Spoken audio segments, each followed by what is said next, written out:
দেখাও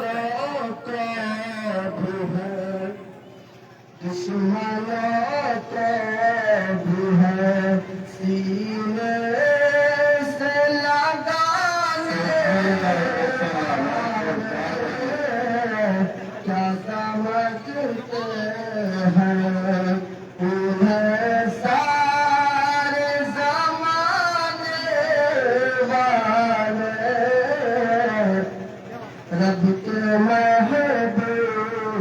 ہے رب کے محبوب ہے آقا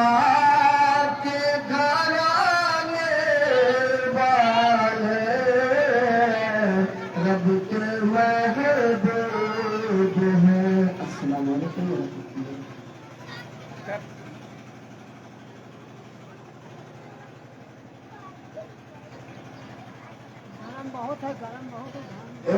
اللہ آپ سبھی اجلاس سے گزارش کر رہا ہوں کہ ہمارے استاد صاحب حضرت مولانا مقیم احمد قاسمی صاحب دامت برکاتہ کا میں گزارش کروں گا کہ بغیر اشتہار ہوئے حضرت اسٹیج پر تشریف لائیں اور اپنے بیانات سے ہم سامعین کے قلوب کو منور و مجلہ فرمائیں۔ آپ جی وہ والا جو ہے مائک کن کے آگے کہیں ہاں ہاں ہاں لگائے گا آپ جی کے ساتھ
من دیکھا تھا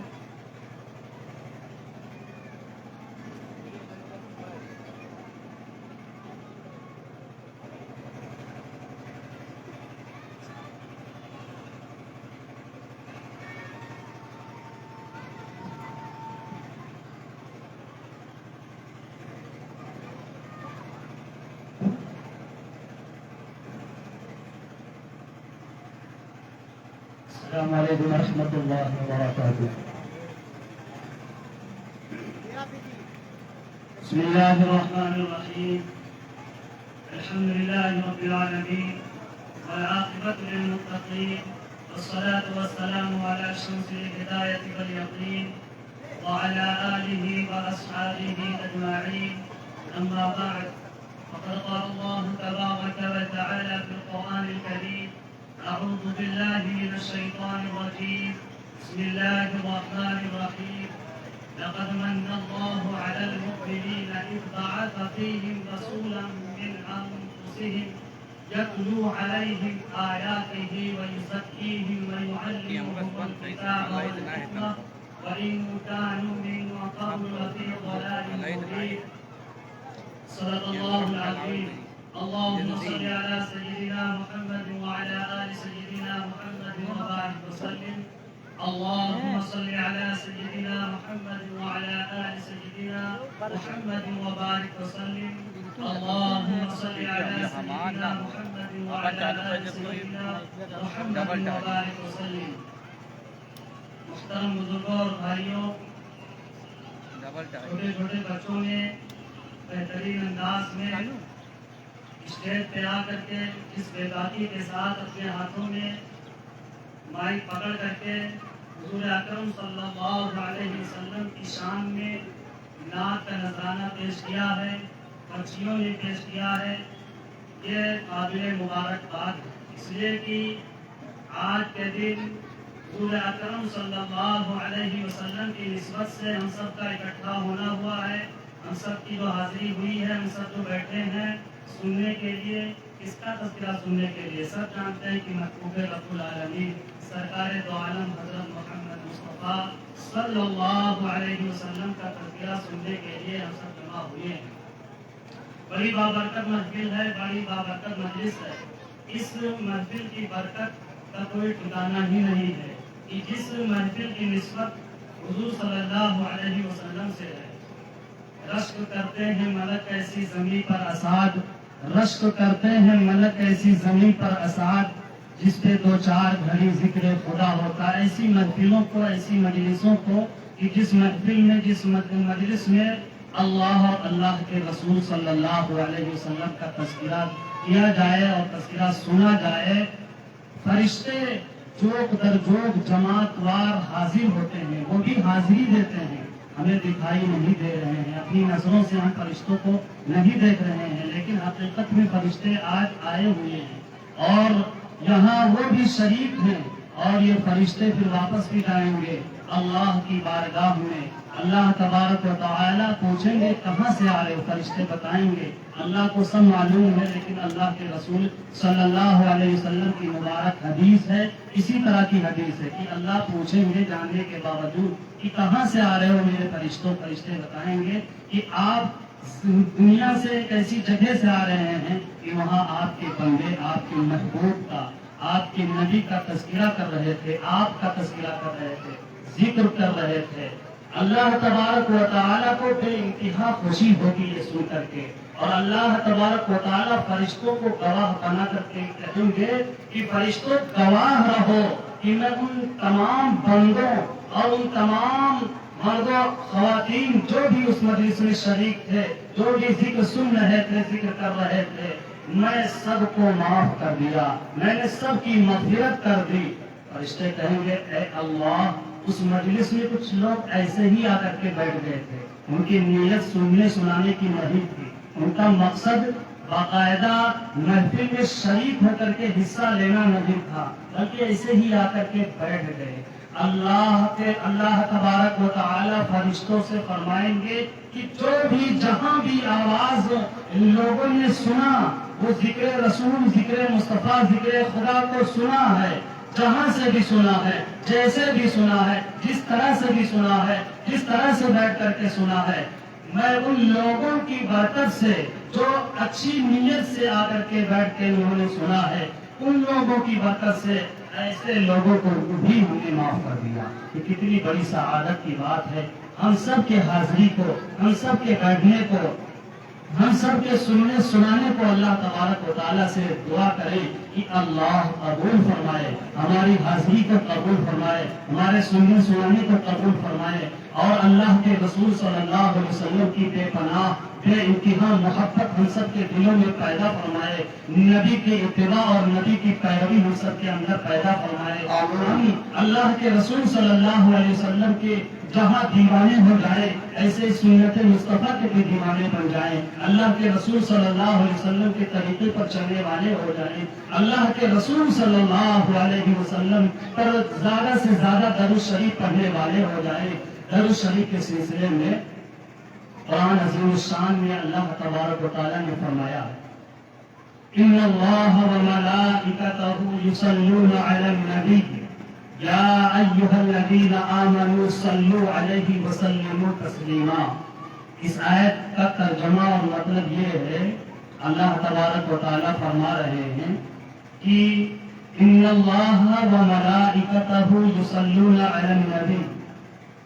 بے شک اللہ اور اس کے فرشتے نبی پر درود بھیجتے ہیں۔ اللہ اور اللہ کے فرشتوں کے درود بھیجنے کا مطلب محدثین نے یہ لکھا ہے، بزرگوں نے یہ لکھا ہے کہ اللہ کی رحمت برابر اللہ کے نبی پر نازل ہو رہی ہے۔ اللہ کے نبی پر اللہ کی رحمت مسلسل نازل ہو رہی ہے۔ اس کا یہ مطلب ہے کہ اللہ درود پڑھ رہے ہیں، یعنی اللہ کی رحمتیں اتر رہی ہیں محبوب پر، محبوب نبی پر۔ اور فرشتوں کے درود بھیجنے کا مطلب یہ ہے کہ اللہ کی رحمت کی دعائیں فرشتے برابر مانگ رہے ہیں، فرشتے دعائیں کر رہے ہیں نزول رحمت کے تعلق سے، اللہ کی رحمت مصطفیٰ صلی اللہ علیہ وسلم پر نازل ہونے کے سلسلے میں۔ یہ خبر دی جا رہی ہے اس آیت میں، اللہ تبارک و تعالیٰ بندوں کو بتا رہے ہیں، خبر دے رہے ہیں کہ اللہ اور اس کے فرشتے درود پڑھ رہے ہیں، درود بھیج رہے ہیں، اللہ کی رحمت برابر اتر رہی ہے محبوب نبی پر، فرشتے نزول رحمت کی دعائیں کر رہے ہیں۔ یہ خبر سنانے کے بعد، یہ خبر دینے کے بعد اللہ تبارک و تعالیٰ اپنے بندوں سے حکم دیتے ہیں، اپنے بندوں کو کرنے کا حکم دیتے ہیں، یا ایھا الذین آمنوا صلوا علیہ وسلموا تسلیما۔ جب تمہیں خبر مل گئی، جب تمہیں پتا چل گیا کہ اللہ بھی درود پڑھ رہے ہیں، فرشتے بھی درود بھیج رہے ہیں، تو اے ایمان والو تم بھی نبی پر درود بھیجو اور سلام بھیجو۔ یہ درود بھیجنا، یہ سلام بھیجنا، یہ اللہ کا حکم ہے۔ اللہ کے حکم کو ٹالا نہیں جا سکتا، اللہ کے حکم کو چھوڑا نہیں جا سکتا۔ اللہ کا حکم ہے، اپنے بندوں سے، ایمان والوں سے اللہ تبارک و تعالیٰ باقاعدہ حکم دے رہے ہیں کہ تم بھی نبی پر درود بھیجو، سلام بھیجو۔ ایک پوائنٹ کی بات سن لیجیے، بات یاد آ گئی اس آیت کے تعلق سے۔ دنیا جو آج باقی ہے، یہ ہم سب جانتے ہیں کہ اللہ کے رسول صلی اللہ علیہ وسلم کی مبارک ذات یہ وجہ کائنات ہے، جان کائنات ہے، خلاصہ کائنات ہے، یعنی محبوب نبی حضور صلی اللہ علیہ وسلم کو دنیا میں اگر بھیجا جانا مقصد نہ ہوتا، اگر دنیا میں ہمارے نبی تشریف لاتے نہ لاتے تو اللہ تبارک و تعالیٰ اس کائنات کو سجاتے ہی نہیں، اس دنیا کو بناتے ہی نہیں، ہم سب یہاں بیٹھے ہی نہ ہوتے، ہم سب کا وجود بھی نہ ہوتا، ہم سب زندہ ہی نہیں ہوتے۔ یہ تو نبی کی وجہ سے، نبی محمد مصطفیٰ صلی اللہ علیہ وسلم کے صدقے طفیل میں یہ کائنات ہے، یہ دنیا ہے، اور دنیا کا جو نظام چل رہا ہے وہ رحمت للعالمین کی رحمت کی برکت سے۔ اللہ تبارک و تعالیٰ نے خود قرآن عظیم الشان میں ایک آیت میں بیان فرمایا ہے، محبوب نبی کی شان کو بیان کرتے ہوئے، وَمَا أَرْسَلْنَاكَ إِلَّا رَحْمَةً لِلْعَالَمِينَ، ہم نے آپ کو سارے جہان کے لیے رحمت بنا کر بھیجا ہے۔ اللہ کے نبی صلی اللہ علیہ وسلم کی بابرکت ذات پوری دنیا پورے ورلڈ کے لیے بطور رحمت، اللہ کے نبی کی رحمت کے صدقے طفیل میں یہ دنیا کا نظام چل رہا ہے۔ یہ پوائنٹ بھی سمجھیں، یہ نقطہ ہم اپنے ذہن میں، دل و دماغ میں رکھیں، ورنہ آج جو دھرتی پر جو اس زمین پر پاپ ہو رہا ہے، جو گناہ ہو رہا ہے، ہر گھر میں گناہ ہو رہا ہے، ہر کوئی گناہ میں مبتلا ہے، انسانیت تڑا رہی ہے ظلم و زیادتی سے، وہ انسان ظلم اس وقت ڈھا رہا ہے، اور اس وقت جو اللہ اور رسول کی نافرمانی کی جا رہی ہے، ہونا یہ تھا کہ اس دنیا کو ختم کر دیا جاتا، اللہ نشٹ کر دیتے اس دنیا کو، کائنات کو نیست و نابود، اور قیامت برپا ہو جاتی، قیامت ہو جانی چاہیے، اس دنیا کو ختم ہو جانا چاہیے، لیکن قربان چاہیے تو رحمت للعالمین کی مبارک ذات پر، اللہ کے رسول صلی اللہ علیہ وسلم کی مقدس ہستی پر، کہ اللہ کے رسول صلی اللہ علیہ وسلم کی بابرکت ذات اور آپ کی رحمت کے صدقے طفیل میں دنیا کا نظام اس وقت بھی چل رہا ہے۔ اس آیت میں اللہ تبارک و تعالیٰ نے یہ بھی فرمایا ہے کہ اللہ کی رحمتیں برابر محبوب نبی کی ذات پر نازل ہو رہی ہے. اللہ یہ نہیں فرمایا یصلون کا لفظ ہے کہ کبھی اللہ کی رحمت نازل ہو نہیں، بلکہ برابر اللہ کی رحمت نازل ہو رہی ہے محبوب نبی صلی اللہ علیہ وسلم پر. یہی رحمت ہے جو سارے جہان میں پھیلی ہوئی ہے. اسی رحمت کو قرآن میں اللہ نے فرمایا، قرآن میں وما ارسلناک الا رحمۃ للعالمین. یہ آیت اور اس کا ترجمہ اور اس کا مطلب بیان کرنے کا مقصد یہ ہے کہ جو اللہ نے ہمیں حکم کیا ہے، ایمان والوں کو جو اللہ نے حکم دیا ہے، یا ایھا الذین آمنوا صلوا علیہ وسلموا تسلیما، ایمان والوں درود بھیجو، محبوب نبی کا سلام بھیجو. درود اور سلام ہم سب جانتے ہیں. درود ابراہیمی جو نماز میں درود پڑھی جاتی ہے اس میں درود بھی ہے، سلام بھی ہے. اور جو ہم درود پڑھتے ہیں اس میں بھی درود بھی ہے، سلام بھی ہے. ایک ساتھ درود و سلام موجود ہے. اس لیے ہم سب مل کر کے اس آیت کے بیان کرنے کا مطلب بیان کرنے کا مقصد بھی ہے اور یہ اس محفل کا تقاضا بھی ہے، آج کے دن کا بھی تقاضا بھی ہے کہ ہم زیادہ سے زیادہ اللہ کے رسول صلی اللہ علیہ وسلم کی مقدس بارگاہ میں درود و سلام کا نذرانہ پیش کریں. پڑھ لیجیے اللہم صلی علی سیدنا محمد وعلی آل سیدنا محمد وبارک وسلم. ایک بار اور درود پڑھ لیجیے اللہم صلی علی سیدنا محمد وعلی آل سیدنا محمد وبارک وسلم. محترم بزرگوں اور بھائیوں، شروع میں ایک آیت کریمہ کی تلاوت کی گئی تھی قرآن عظیم الشان کی، لقد من اللہ علی المؤمنین اذ بعث فیہم. اس آیت کے مطلب بیان کرنے سے پہلے ایک چیز ہم جان لیں کہ اللہ کے رسول صلی اللہ علیہ وسلم کا تذکرہ کرنا یہ اللہ کا طریقہ ہے، اللہ کی سنت ہے. اللہ کی سنت ہے، فرشتوں کی بھی سنت ہے، اسی طرح پیغمبروں کی بھی سنت ہے، اسی طرح صحابہ کرام کی بھی سنت ہے، اسی طرح تابعین کی بھی سنت ہے، تبع تابعین کی بھی سنت ہے، اولیاء کرام کی بھی سنت ہے، مشائخ اعظام کی بھی سنت ہے، صوفیاء کرام کی بھی سنت ہے، بڑے بزرگوں کی بھی سنت ہے. اللہ کے رسول کا تذکرہ کرنا یہ ہم سنت کی ادائیگی بھی کر رہے ہیں. جو تذکرہ کر رہے ہیں اور تذکرہ سنا جا رہا ہے یہ سنت ہے. قرآن میں اللہ نے اپنے نبی کا تذکرہ کیا ہے، پیغمبروں نے ہمارے نبی کا تذکرہ کیا ہے، صحابہ نے ہمارے نبی کا تذکرہ کیا ہے، اور تبع تابعین، اسی طرح مجتہدین، محدثین، مفسرین، شہداء، صدیقین، اولیاء کرام، مشائخ اعظام، صوفیاء کرام. ایک سلسلہ ایسے چلا آیا ہے اللہ کے رسول صلی اللہ علیہ وسلم کے تذکرہ کرنے کا اور تذکرہ سننے کا. اے فخر دو عالم کی ثنا اب بھی ادھوری، اے فخر دو عالم کی ثنا اب بھی ادھوری. صدیوں سے ادیبوں کے قلم ٹوٹ رہے ہیں، کتنی کتابیں لکھی گئی، کتنا کچھ لکھا گیا، کتنی نعتیں لکھی گئی، نعت پڑھنے والوں نے حق ادا کر دیا، کتنی نعتیں پڑھی گئی، اور 1500 سال سے برابر اللہ کے نبی کی نعتیں پڑھی جا رہی ہیں، اللہ کے نبی کی نعتوں کو سنا جا رہا ہے. یہ ایک سلسلہ چلا آ رہا ہے اور یہ سلسلہ انشاءاللہ قیامت تک چلتا رہے گا. اس لیے کہ قرآن میں اللہ تبارک و تعالیٰ نے خود محبوب نبی کی شان میں ایک آیت میں بیان فرمایا وَرَفَعْنَا لَكَ ذِكْرَكَ، کہ محبوب نبی آپ کے تذکرے کو، آپ کی تعریف کو، آپ کی حمد و ثنا کو، آپ کی مدح ثنائی کو ہم نے بلند کر دیا، ہم نے عام کر دیا، ہم نے تام کر دیا، دنیا میں پھیلا دیا. دنیا میں ہر کوئی آپ کی تعریف کرنے پر مجبور ہوگا. اللہ کے رسول صلی اللہ علیہ وسلم کی مقدس ذات ہے. ایک بار درود شریف اور پڑھیے اللہم صلی علی سیدنا محمد وعلی آل سیدنا محمد وبارک وسلم. قرآن کریم کی اس آیت کا ترجمہ کہ جس آیت کو پڑھا گیا تھا لقد من اللہ علی المؤمنین اذ بعث فیہم رسولا من انفسہم